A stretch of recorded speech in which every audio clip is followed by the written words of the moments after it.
Hi, magandang hapon po sa lahat. Marami kasing nagtatanong sa akin na kung magkano daw po ang sinasahod ko dito sa Europe, sa Croatia. Kaya nag-decide po ako na i-share po ang aking salary na tatanggap per month. In the first month pa lang kasi hindi pa kompleto yung sahod namin. Kasi nag-start ako dito last May 6. Galing po pala ako sa Middle East sa Qatar. Sa Qatar naman, okay naman yung sahod ko din doon kasi sumasahod po ako ng almost 3.8 Qatari Riyal. Medyo malaki-laki na rin yon. Kaso nga, sa akin din ang bahay at saka pamasahe at pagkain.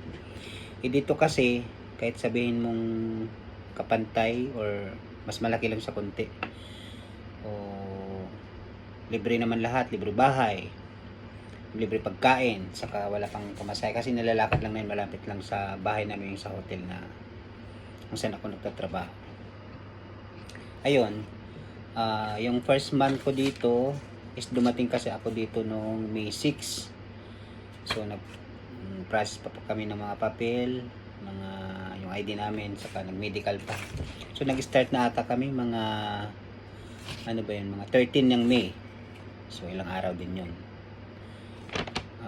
So ilang araw lang yun na nag-duty ko noon. Hindi pa kompleto yung isang buwan. Kasi ang cut-off namin dito is every 30 of the month.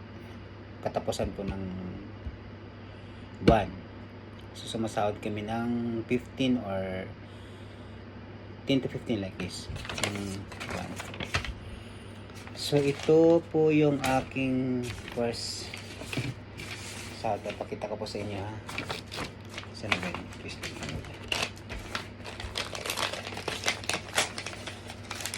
Sa unang sahod ko, nakatanggap ako sa ilang araw lang nakatanggap ko ng ito. Nakatanggap ako ng ito siya. 621.46.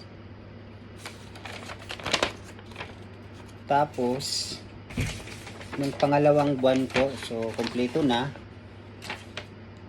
Ito po yung sahod ko. 942.60 po. Ang kagandaan kasi dito, sa amin libre na lahat, wala ka nang ginagasto, wala ka nang isipin pagkain, bahay, kuryente, internet, tubig. Sa internet pala sa amin, pero mura lang naman yun, kayang-kaya naman. Ayun, para sa akin, hindi naman ako nagsisisi na pumunta dito sa Europe. Kasi maganda rin naman yung company ko doon sa Qatar dati, pero para sa akin mas okay naman dito. Okay yung trabaho, hindi naman ganoon kapagod. Tapos ilang oras lang yung work time namin a day. 7.5,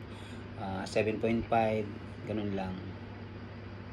7.5 hours lang ang minute namin every day. Tapos ganun din, isang day off mo sa isang week.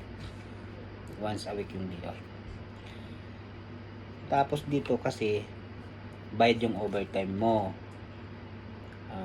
Tulad nito, lahat binibigay nila ang details ng araw, kung yung mga araw ng pasok mo, kung ilang oras ang pinasok mo, kaya ito binibigay nila lahat. Kaya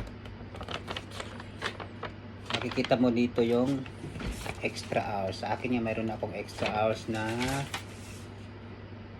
38.5. Makukuha ko ito sa winter kasi magkakaroon kami niyan ng 2 day off daw. Sabi nila, yun ang sabi ng mga mas nauna sa akin dito, yung mga extra hours mo babayaran nila yan, tapos magkakaroon ka pa ng 2 or 3 day off a week. Kaya maraming pahinga pag winter. Sabi naman nila dito may trabaho pa naman kami, pero hindi na ganun yung sahod na kukuha mo na lang, wala nang mga extra hours na nakukuha, yung basic na lang ang nakukuha. Sumasahod pa rin kami ng mga 700 plus to 800 siguro ganun. Ayun lang po mga ka-perks. Napakita ko na po sa inyo ang sinasahod ko every month.